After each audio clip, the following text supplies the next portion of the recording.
In today's Pet Advice, traveling with exotic pets. Dr. Travis Gratton is here with Tater to give us some tips. Now, you may be traveling for spring break, or perhaps you're just going to the vet. What are some things we need to keep in mind if we have exotic pets? Well, the big thing with the exotic certainly is plan ahead. We got to make sure that they are protected, and especially in Kansas, these kind of crazy times of year with the weather, make sure that if that what they're traveling in is not too warm, not too cold. We want to go out, warm up the car before on a cold morning. We don't want to just take our exotics, especially some of the smaller ones, out into the freezing weather, or in the summer months the 100-degree weather. So start the car, turn the air conditioner on in those cases, and then get them into and out of the car, and into the wherever you're going relatively quickly.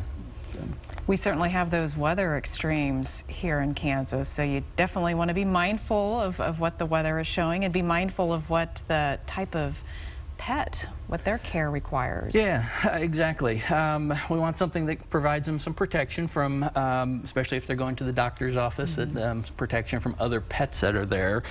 We want something that's easy to get them in and out of without a lot of stress. Tater's little carrier, although this is they're kind of a pricey model,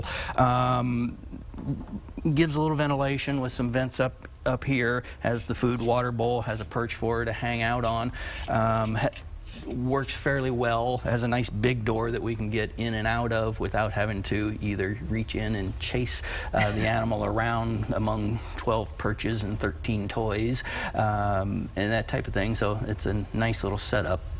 Well, it sounds like you definitely want to plan ahead, because it's not as easy as just grabbing the dog and sticking the dog in the car. You're going to have to plan ahead with the food, with the travel accommodations, all of that as well. And what are some signs that maybe our pet might be a little stressed, and what can we do to help prevent that? Yeah, definitely. It's nice to practice getting them in and out of carriers or cages or boxes or whatever periodically, so that it's not something that's a completely new experience for them. Allow them to acclimate to it a little bit and get used to being hopefully handled by different people out of their normal environment. Now, if you are traveling for spring break perhaps, or on an airplane, what are some things we need to keep in mind? There you really want to plan ahead. If you're taking air trips or other modes of transportation, train, buses, whatever, definitely want to check with the carrier. Some of them, and even among airlines, there's huge differences what they require, carrier types, sizes of carriers, what they will allow, what they won't allow on a plane. Sometimes, unfortunately, some animals have to go as cargo and not as carry-on, and you want to make sure that your carrier is approved, that the necessary paperwork, and especially if you're going between states or particularly to other countries, importing and exporting birds across borders takes a lot of planning ahead, sometimes months. Okay, so the key here is to plan ahead. Plan ahead.